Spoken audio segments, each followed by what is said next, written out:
اس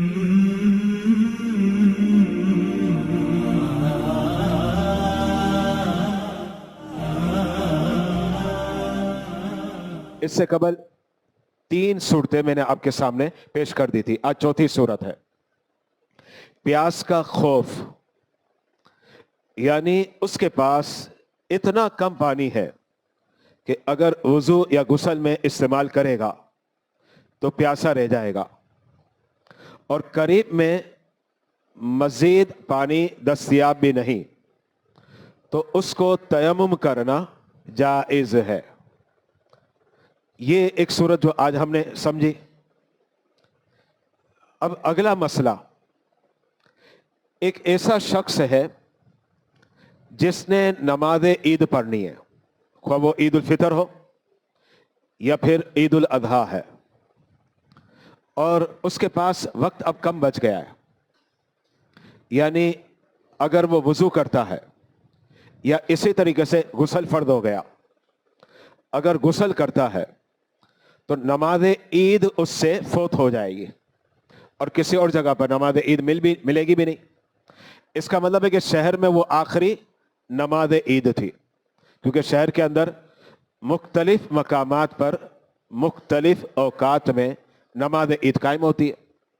اب آپ پہنچے وہاں جہاں لاسٹ نماز عید تھی، لیکن اگر آپ وضو کرتے ہیں تو نماز عید جو ہے وہ فوت ہو جاتی ہے. تو اس صورت میں اسلام یہ کہتا ہے کہ آپ تیمم کریں اور تیمم کر کے نماز عید پڑھ لیں. یہ شرعی مسئلہ ہے. اب اس حوالے سے عبارت آپ دیکھیے گا، یہ گمان کہ وضو یا غسل کرنے میں عیدین کی نماز جاتی رہے گی. عیدین سے مراد وہی ہے عید الفطر، یعنی جسے ہم کہتے ہیں میٹھی عید، اور ایک ہے عید الاضحیٰ جسے ہم کہتے ہیں بقرہ عید. نماز جاتی رہے گی، اس کے لیے تیمم کرنا جائز ہے. مزید آگے ایک اور مسئلہ بھی آپ کے سامنے پیش کرنا چاہتا ہوں. جیسے نماز جمعہ بغیر جماعت کے نہیں ہوگی.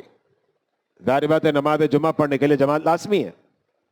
اگر آپ کی جماعت چلے گئی اور کسی اور جگہ پر جماعت نہیں مل رہی تو اب آپ نماز جمعہ ادا نہیں کریں گے، بلکہ نماز جمعہ کا متبادل ہے، اور وہ ہے نماز ظہر. آپ نے نماز ظہر ادا کرنی ہے. کیوں؟ اس لیے کہ جماعت فوت ہو چکی. جب جماعت فوت ہو گئی تو جمعہ ختم، اب آپ نے نماز ظہر پڑھنی ہے. یہ اس صورت میں ہوگا کہ شہر میں آپ کو کہیں بھی جماعت نہ ملے، لیکن اگر کچھ فاصلے پر کہیں کسی اور جگہ پر جماعت ملتی ہے تو آپ وہاں پہنچیں گے اور با جماعت نماز جمعہ ادا کریں گے.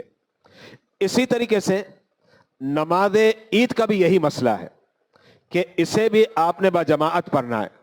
اور ابھی میں نے مسئلہ آپ کے سامنے کلیئر کیا کہ اگر وضو کرتا ہے اور جماعت فوت ہو جائے گی تو جماعت فوت ہو گئی تو نماز عید تو گئی. اسی بنا پر شریعت نے آپ کو اس بات کی اجازت دی کہ آپ تیمم کریں اور تیمم کر کے نماز عید میں شریک ہو جائیں. ایک اور بات بھی ذہن میں رکھیے گا، ایک تو عام نماز ہوتی ہے. اگر عام نمازوں میں آپ نے جماعت قائم کرنی ہے تو کم از کم اس کے افراد کتنے؟ 2 ہیں. 2 افراد میں آپ جماعت کر سکتے ہیں. جیسے دو سیار ہیں، اب وہ نماز پڑھنا چاہ رہے ہیں، تو پھر اس صورت میں جماعت چلی گئی ہے تو اس صورت میں کیا کرے؟ ایک امام بن جائے، ایک مقتدی بن جائے، جماعت ہو جائے گی. پتہ یہ چلا عام نمازوں میں جماعت قائم کرنے کے لیے کم از کم کتنے افراد چاہیے؟ 2 افراد. 3 ہو اس سے بہتر، 4 ہو اس سے بہتر، اور جماعت میں جتنے زیادہ افراد ہو اتنا ہی افضل ہے. اچھا، اب ایک مسئلہ یہ ہو گیا، یہ عام نمازوں کی جماعت کا ہے. اب آ جائیں نماز عید کے لیے، جماعت کے لیے کتنے افراد چاہیے؟ وہاں بھی 2 کم از کم. 2 افراد میں نماز عید کی جماعت قائم ہو سکتی ہے، ایک امام ہو اور ایک مقتدی ہو. اب آئے نماز جمعہ. نماز جمعہ کے اندر بھی جماعت لازمی ہے، بغیر جماعت کے نماز جمعہ ادا نہیں ہوتی. نماز جمعہ میں इमाम के अलावा कम से कम 3 अफराद का होना जरूरी है। दिगर शराइत अपनी जगह पर हैं, जो हैं सो हैं, लेकिन जमाअत वाली जो शर्त है उसके लिए लाजमी है कि इमाम के अलावा 3 हो। इसका मतलब है कि नमाज ईद के लिए कम से कम 2 हैं, नमाज जुमा के लिए कम से कम 4 हैं, और इन दोनों नमाजों में जमाअत लाजमी है। लेकिन इसके अलावा जो आप नमाज पंजगाना पढ़ते हैं, अगर जमाअत छूट गई बिला उधर तो गुनाहगार होंगे, अगर उधर के साथ छूट गई तो गुनाहगार भी नहीं होंगे। लेकिन अगर आप बगैर जमाअत के आम नमाज अदा करेंगे तो नमाज हो जाएगी। जुमा बगैर जमाअत के नहीं होता और ईद भी बगैर जमाअत के अदा नहीं होती। अब इबारत सुनिएगा, स्क्रीन पर मुलाहिजा कर सकते हैं।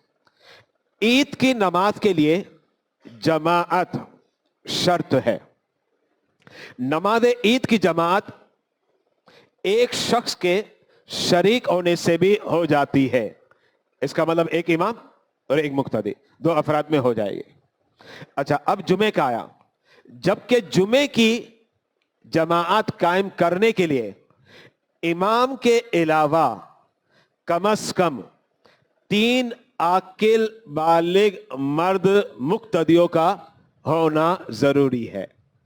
पता चला जुमे में इमाम के अलावा 3 अफराद लाजमी हैं और ईद में इमाम के अलावा एक फर्द भी हो तो नमाज ईद कायम हो जाएगी।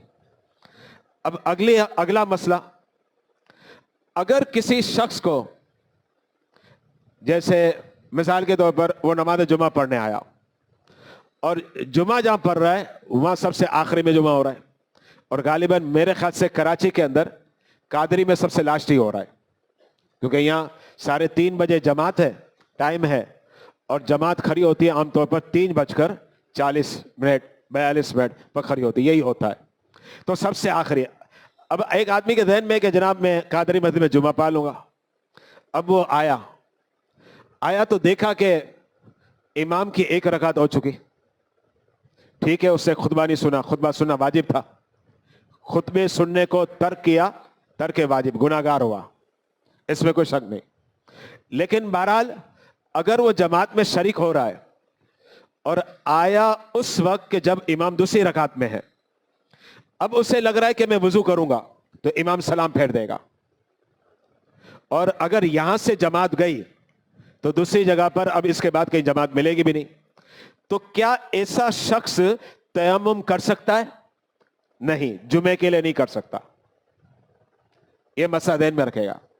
जमात छूट जाती है, भले छूट गई, अगरचे गुनाह है, जाहिर बात है जुमा छूट गया तो गुनाहगार है, बगैर उधर के होगा तो कहर खुदा का मुस्तहिक भी बनेगा।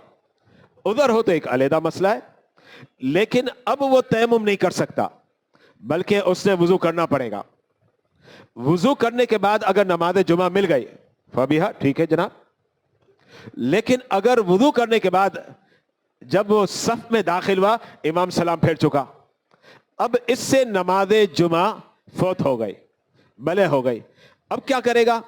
अब वो नमाज ज़ोहर अदा कर लेगा। पता ये चला कि जुमे का मुतबादिल ज़ोहर है, तो आप तयम्मुम नहीं कर सकते, लेकिन नमाज ईद का मुतबादिल नहीं है तो आप तयम्मुम करेंगे। ये दोनों के दरमियान फर्क है। अच्छा, अब आगे ये इबारत सुनिएगा पहले। नमाज जुमा की जमाअत के फौत होने की वजह से तयम्मुम करना जायज नहीं। मसला मैंने क्लियर कर दिया। अब एक और मसला पेश कर रहा हूं आगे। नमाज जनाजा, इसको समझ लें। नमाज जनाजा में पहली बात ध्यान में रखेगा, जमाअत शर्त नहीं है। जुमे के लिए जमात शर्त है, बगैर जमात के जुमा नहीं होगा। ईद के लिए जमात शर्त है, बगैर जमात के नमाज ईद भी अदा नहीं होगी। नमाज जनाजा, इसके लिए जमात शर्त नहीं है, जिसका मतलब यह हो कि एक शख्स भी अगर नमाज जनाजा पढ़ता है तो नमाज जनाजा अदा हो गया। अगरचे जितने ज्यादा अफराद हो अफजल है, अच्छा तरीका है और बरकतें भी मिलती है।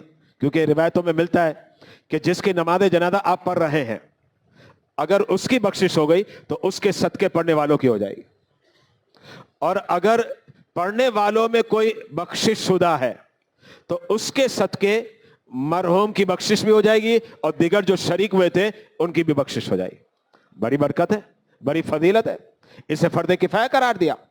लेकिन एक बात ज़हन में रखिएगा, नमाज जनाजा के लिए जमाअत शर्त नहीं है, लेकिन नमाज जनाजा की तकरार इंदल अहनाफ ये जायज नहीं है।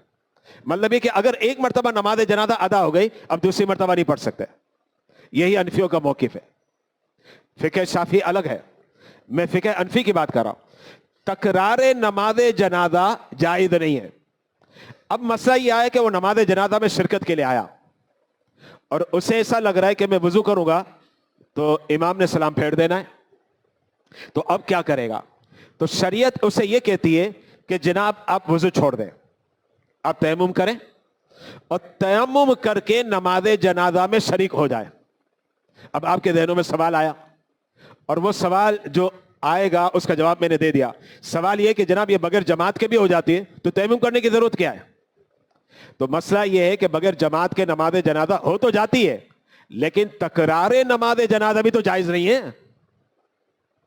इस बिना पर अब उलमा ने यह मसला लिखा कि नमाज जनाजा फोत होने का अगर आपको अंदेशा है तो आप वुजू छोड़ दें और तयम्मुम करके नमाज जनाजा में शरीक हो जाए। और वैसे भी नमाज जनाजा तो बस समझे कि आनन फानन हो जाती है, 1-1.5 मिनट के अंदर नमाज जनाजा मुकम्मल हो जाती है। अब इबारत सुनिएगा, गैर वली को नमाज जनाजा फौत हो जाने का खौफ हो तो तयम्मुम जायज है। इसकी वजाहत मैं आपके सामने कर चुका हूं। अब अगला मसला सुनिएगा। मसला यह है कि यह आमतौर पर नमाज फजर में होता है, फजर के अलावा कभी कभार हो जाए।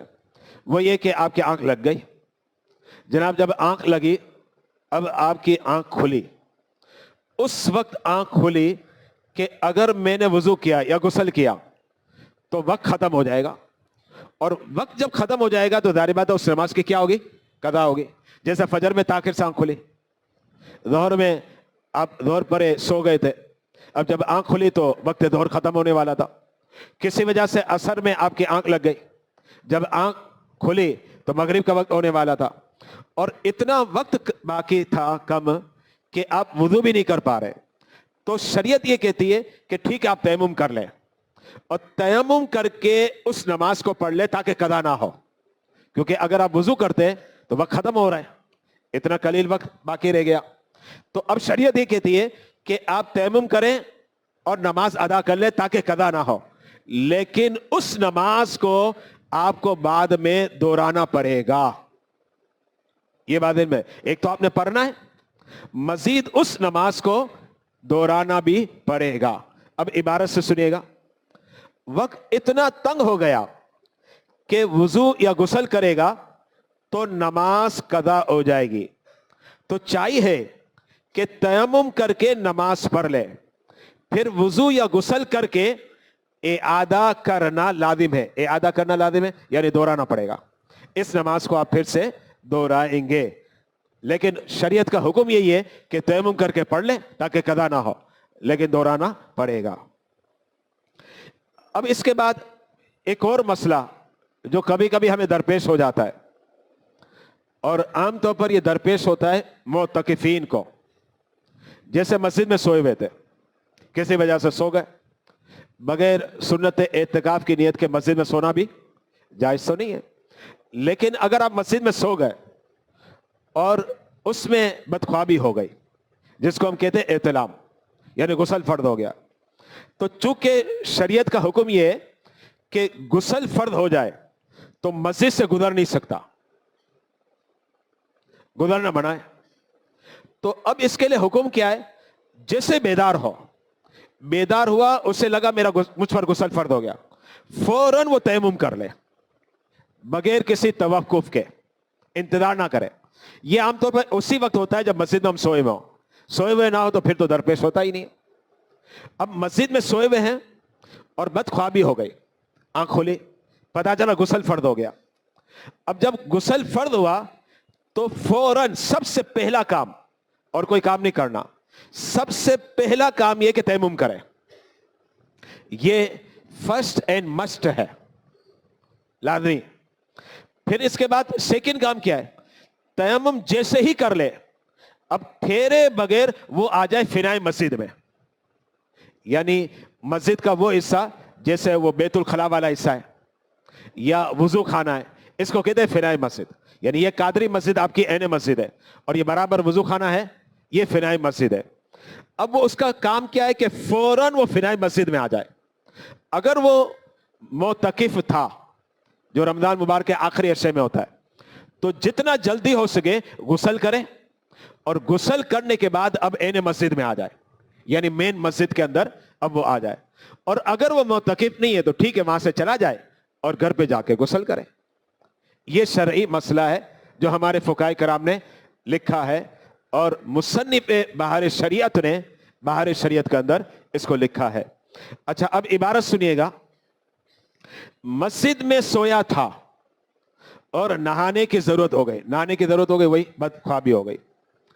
تو آنکھ کھلتے ہی جہاں سویا تھا وہیں فوراً تیمم کر کے نکل آئے.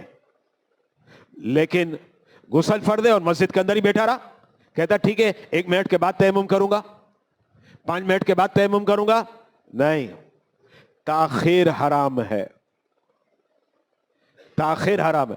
اب آپ کہیں کہ میں تیمم کے بغیر گزر جاؤں تو غسل فرض ہو اور مسجد سے گزرنا بھی جائز نہیں ہے. اس لیے سب سے پہلا کام ہی یہی ہوگا کہ آپ نے تیمم کر رہا ہے, اور تیمم کر کے اب فوراً آپ نے فنائے مسجد کی طرف چلے جانا. اگر آپ معتکف ہے تو ٹھیک ہے غسل کرے پھر مسجد میں آ جائے, ورنہ گھر پہ جا کے غسل کرے. اچھا اب اس کے بعد مسئلہ یہ بیان کیا جاتا ہے, آپ نے تیمم کیا, ایک تیمم آپ کر چکے, اب اس تیمم کے بعد جب تک تیمم برقرار ہے, یعنی پانی نہیں ملا اور حدث بھی واقع نہیں ہوا جس سے وضو ٹوٹ جاتا ہے, تو جب تک آپ کا تیمم برقرار ہے آپ اس ایک تیمم سے جب تک تیمم برقرار ہے ان اوقات میں جتنی نمازیں آتی ہیں ساری نمازیں آپ پڑھ سکتے ہیں. مثال کے طور پر عصر کے وقت آپ نے تیمم کیا, اب تیمم کر کے آپ نے عصر پڑھ لیا, وقت مغرب ہو گیا, وقت مغرب ہوا ابھی تک آپ کا تیمم برقرار ہے, یعنی پانی بھی آپ نے نہیں پایا اور کوئی حدث بھی واقع نہیں ہوا جن کے ذریعے وضو ٹوٹ جاتا ہے. مغرب کا وقت ہو گیا, اب کیا آپ جدید تیمم کریں گے؟ ضرورت نہیں ہے. جو آپ نے عصر میں تیمم کیا تھا اب اسے مغرب پڑھ لیں. اب عشاء کا وقت ہو گیا اور ابھی تک تیمم آپ کا برقرار ہے, تو عصر والے تیمم سے آپ مغرب بھی پڑھ سکتے ہیں اور عصر والے تیمم سے آپ عشاء بھی پڑھ سکتے ہیں. ایسا ہرگز نہیں کہ ہر نماز کے لیے نیا تیمم کرنا آپ پر لازم ہے, ایسا نہیں ہے. ہاں کرنا چاہیں تو کر سکتے ہیں, آپ کی مرضی ہے. اب عبارت سنیے گا, ایک تیمم سے بہت سے فرائض وہ نوافل پڑھے جا سکتے ہیں. جو مسئلہ بھی میں نے کلیئر کیا عبارت میں اس انداز میں لکھا ہوا ہے. اور ایک اور مسئلہ ذہن میں رکھے گا, امام تیمم کر کے امامت کر رہا ہے اور مقتدی جو ہے نا وہ باقاعدہ وضو کر رہا ہے, تو کیا ایسے امام کے پیچھے مقتدی کی نماز ہو جائے گی؟ بالکل ہو جائے گی. یعنی امام نے تیمم کر کے امامت کری اور مقتدی باقاعدہ وضو کر رہے ہیں, تو اب اس صورت میں نماز پڑھنا اس کے پیچھے جائز ہے اور نماز ہو جائے گی. تیمم کرنے والے کے پیچھے غسل اور وضو کرنے والے کی اقتدا صحیح ہے, یعنی اس کے پیچھے آپ نماز پڑھ سکتے ہیں. یہ تمام صورتیں میں نے آپ کے سامنے واضح کر دی کہ تیمم کب کرنا جائز ہے. ڈیٹیل کے ساتھ یہ ہمارا عنوان مکمل ہوا. اب میں آپ کے سامنے تیمم کرنے کا طریقہ پیش کرنا چاہ رہا ہوں. تیمم کا طریقہ جو ہے میں اب آپ کے سامنے واضح کروں گا. سب سے پہلے تو یہ ذہن میں رکھیے گا तयम्मुम के टोटल 3 फराइद हैं। एक भी फौत हो जाए तयम्मुम अदा नहीं होगा। और याद रखिएगा, फर्ज जो होता है ना, ये रीढ़ की हड्डी है, इसके बगैर चीज नहीं होती। सुन्नत अगर तर्क हो जाए तो इस सूरत में क्या होता है कि अगर आदी है तो गुनाहगार है। एक आध मर्तबा अगर छोड़ देता है तो ठीक है, ये बुरा करता है, सुन्नत को छोड़ना नहीं चाहिए। लेकिन अगर छोड़ दे तो चीज हो जाएगी, बस ये कहा जाएगा कि तारीक सुन्नत है, चीज अदा हो जाएगी। वाजिब अगर किसी चीज का तर्क हो जाए, जैसे नमाज के वाजिबात है, अगर वो तर्क हो जाते हैं तो भूल कर हो तो फिर उसका हल कैसा होता है? सजदा सौ। जानबूझ के है तो इआदा करेगा। लेकिन एक बात ध्यान में रखिएगा, फर्द अगर तर्क हो जाए तो ये रीढ़ की हड्डी है, रीढ़ की हड्डी के बगैर इंसान खड़ा नहीं हो सकता।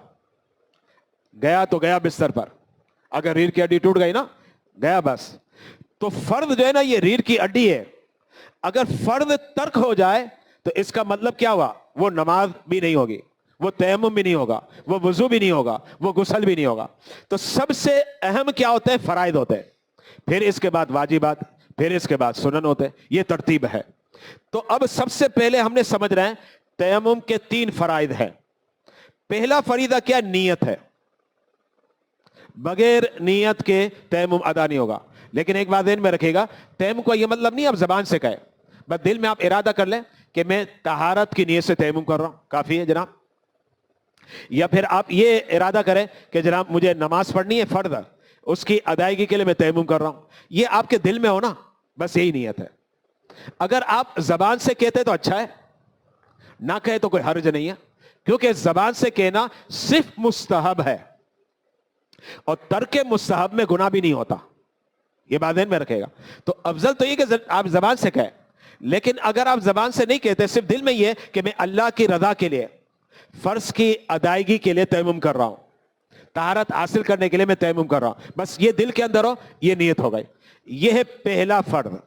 अब आए सेकंड फरीदा क्या है? सारे मुंह पर हाथ फेरना। सारा मुंह क्या होगा? जहां से आदतन बाल जमते हैं, ठोरी के नीचे तक, एक कान की लो से दूसरे का आधा, ये पूरा मुंह कहलाता है, जिसको हम कहते हैं फेस, यानी चेहरा, ये कहा जाता है। ये मुराद है, क्योंकि हमारे यहां उर्दू में मुंह इसको कहते हैं और अरबी के एतबार से मुंह इसको कहा जाता है।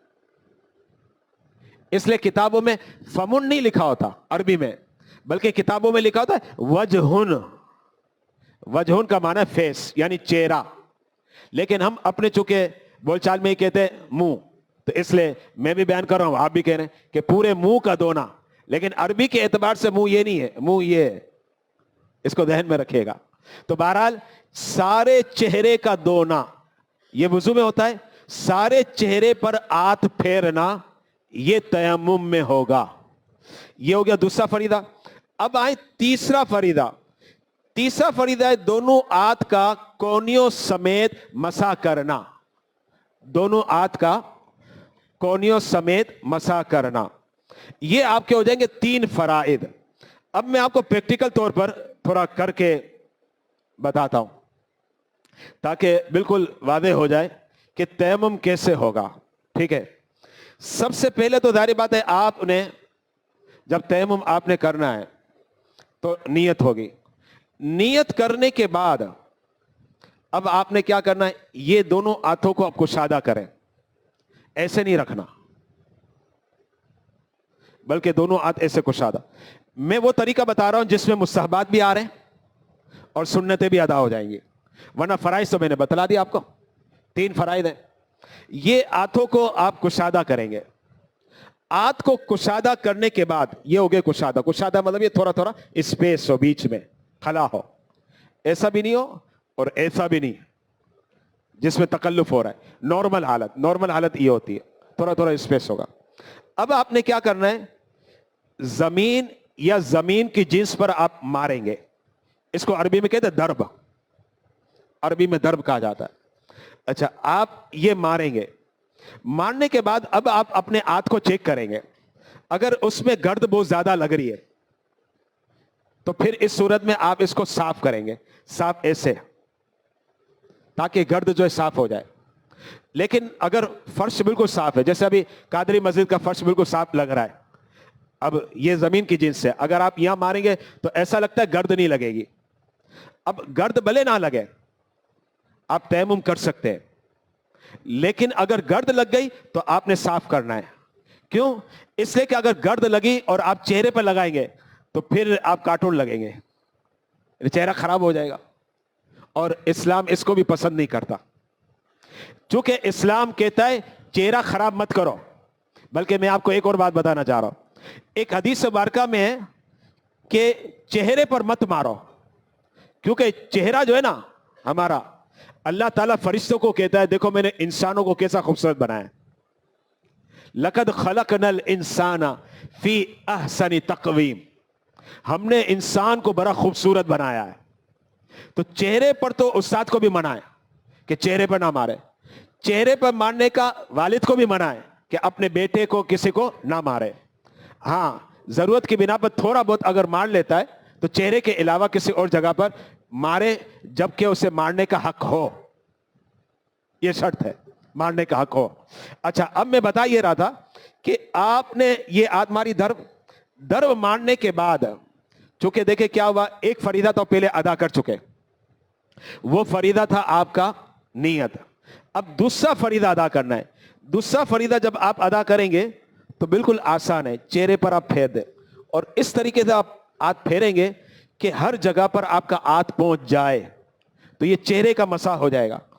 چہرے کا مسح کرنے کے بعد اب ہاتھ کا مسح ایسا جو افضل طریقہ ہے وہ میں بتا رہا ہوں, وہ سنیے گا. وہ کیا ہے؟ وہ یہ ہے, یہ والا جو ہاتھ ہے نا, دیکھیں اس کے دو حصے ہیں, ایک انگلی کا پیٹ ہے اور ایک کف کا پیٹ کہلاتا ہے. یہ والا حصہ ہے نا, آپ الٹے ہاتھ کا یہ رکھے نیچے. میں افضل طریقہ بتا رہا ہوں, ٹھیک ہے نا. یہ آپ نے نیچے رکھا. اب آپ کیا کریں, بالکل آسان, پیچھے ہو گیا مسا. دیکھیں میں نے کونیوں تک لے لیا, کونیاں بھی آ گئے. اب میں یہاں آیا, یعنی یہ والا حصہ, اس کو ایسے لیا, ہو گیا. اچھا, اب کیا کریں, الٹے ہاتھ پر آئے. یہاں سے میں نے لیا, اچھا اب یہاں سے لیا, ایسے کرتے ہوئے یہاں آ گیا. اب انگوٹھے دونوں لے, اور اگر یہ بیچ والا حصہ لے لیا تو اس کا خلال کر لو, بس ہو گیا تھا. کتنا آسان ہے. یعنی وضو کرنے میں شاید آپ کو 2 منٹ 2.5 منٹ لگ سکتی ہیں, لیکن تیمم کرنے میں میرے خیال سے آدھے منٹ لگے گا. ابتدا میں اگر طریقہ نہیں آتا تو تھوڑی دیر لگتی ہے, لیکن اس کی پریکٹس کی جائے نا تو پھر آدھا منٹ بھی میرے خیال سے میں زیادہ بتا رہا ہوں. آنن فانن ہے, بس لیا ایسے کیا, پھر دوسری مرتبہ مارنا ہے ہاتھ کے لیے, پھر دوسری مرتبہ ماریں گے, اور پھر وہی طریقہ ہوگا کہ اگر گرد ہے تو جاڑنا ہے, اور پھر اس کے بعد آپ جو ہے نا ہاتھوں کا مسح کر لیں.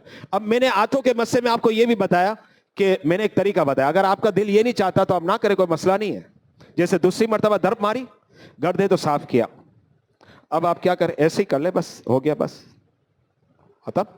یہ بھی کر سکتے ہیں اسی طریقے سے, یہاں بھی کر لیں, ختم ہو گیا. یہ بھی طریقہ ہے, مرضی آپ کی. اگر آپ نے ایسا کرنا ہے تو ایسے بھی کر سکتے ہیں, لیکن میں نے جو پہلے طریقہ بتایا یہ افضل طریقہ ہے. مصنف بہار شریعت نے اس کو افضل طریقہ قرار دیا ہے. اب عبارت کی طرف ہم آتے ہیں, اس کو سمجھتے ہیں. تیمم کے 3 فرائض ہیں. نمبر 1 نیت, نمبر 2 سارے منہ کا ہاتھ پھیرنا, نمبر 3 دونوں ہاتھ کا کونیوں سمیت مسح کرنا. تیمم کا طریقہ یہ ہے کہ دونوں ہاتھ کی انگلیاں کشادہ کر کے کسی ایسی چیز پر جو زمین کی قسم سے ہو مار کر لوٹ لے. اب لفظوں کے تحت کچھ باتیں رہ گئی ہیں جو واضح کرنی ہے. لوٹ لے, لوٹ لے کا مطلب کیا ہوتا ہے؟ لوٹ لے کا مطلب ہوگا ہاتھ کو تھوڑا ایسے کرنا, یہ لوٹ لے. یعنی اس کا مطلب ہے کہ جب آپ زمین پر ماریں گے تو تھوڑا ایسے کریں گے, یہ لوٹ لے. اور زیادہ دیر اور زیادہ گرد لگ جائے تو جھاڑ لے. جھاڑنے کا طریقہ میں نے آپ کو بتا دیا. اور اس سے سارے منہ کا مسح کرے, پھر دوسری مرتبہ یوں ہی کرے, یعنی پھر زمین پر ماریں گے اور گرد ہے تو اس کو صاف کریں گے, اور دونوں ہاتھوں کا ناخن سے کونیوں سمیت مسح کریں. वजू और गुसल दोनों का तयम्मुम एक ही तरह है। मुसन्निफ बाहर शरीयत लिखते हैं, अब मैं वहां से पेश कर रहा हूं बाहर शरीयत की इबारत। हाथों के मसा में बेहतर तरीका यह है कि बाएं हाथ के अंगूठे के अलावा 4 उंगलियों का पेट दाहिने हाथ की पुश्त पर रखे और उंगलियों के सिरों से कोनी तक ले जाए और फिर वहां से बाएं हाथ की हथेली से दाहिने पेट, फिर नीचे आएंगे आप, और फिर वहां से बाएं हाथ की हथेली से दाहिने पेट को मस करता हुआ गिट्टे तक लाएं और बाएं अंगूठे के पेट से दाहिने अंगूठे की पुष्ट का मसा करें। यूं ही दाहिने हाथ से बाएं का मसा करें। यह हो जाएगा तयम्मुम का तरीका। थोड़ी बातें मैंने प्रैक्टिकल तौर पर की। वैसे तयम्मुम की जरूरत तो बहुत कम पड़ती है क्योंकि पानी जो है ना अल्हम्दुलिल्लाह हमारे यहाँ होता ही है। अब या तो बेचारा जो बीमार है तो उसे तयम्मुम की जरूरत पड़ जाती है, या कभी तयम्मुम की जरूरत पड़ती है सफर में। जब हम सफर में जाते हैं वहाँ पानी नहीं मिलता, वहाँ जरूरत, वरना शहरों में आमतौर पर पानी होता है और तयम्मुम की जरूरत नहीं होती। हाँ बीमारी है तो फिर एक अलग बात है कि आप तयम्मुम कर सकते हैं। इसलिए तयम्मुम करने से हमारा जो वाबस्ता है ताल्लुक ये थोड़ा कम है। वुज़ू हम ज़्यादा करते हैं, इससे याद भी नहीं रहता और इस्तेमाल भी कम होता है। लेकिन बहरहाल आना चाहिए क्योंकि कभी भी हो सकता है, ख़ासतौर पर रमज़ान के दिन होते हैं। रमज़ान में ऐसा बहुत होता है कि लोग मस्जिद में आके सो जाते हैं, बहुत देखा जाता है। फिर अशा आखिर में एतकाब भी किया जाता है, तो उस वक्त जो है ना आपको तयम्मुम की ज़रूरत पड़ सकती है क्योंकि इंसान बशर है और ये अमल नेचुरल है। बदख्वाबी ये कभी भी हो सकता है और बदख्वाबी ज़ाहिर बात है इसमें किसी को इख्तियार नहीं है, तो इसका बंदा मुकल्लफ भी नहीं है। यानी बदख्वाबी पर ऐसा नहीं है कि अल्लाह गिरफ्त करेगा, ऐसा नहीं है, इस पर हमारा कंट्रोल ही नहीं है। और जिस पर हमारा कंट्रोल नहीं है तो ज़ाहिर बात है उसका गुनाह भी नहीं होगा। लेकिन बहरहाल ये हो सकता है और फिर हमें तयम्मुम की ज़रूरत पड़े। अल्लाह रब्बुल इज़्ज़त की बारगाह में दुआ है, ए मालिक ए परवरदिगार, जो तरीका बयान किया, जो मसाइल बयान किए, उसके बयान करने में, तरीका बयान करने में अगर मुझसे कोई गलती हो गई हो, ए मालिक ए परवरदिगार तेरे हुजूर अर्ज़ करता हूँ, इल्तिजा करता हूँ कि तू अपने फ़ज़ल और अपने करम से माफ़ फरमा, और जो हमने अहकाम सीखे समझे मौला उसे ज़हन नशी करने की तौफीक अता फरमा।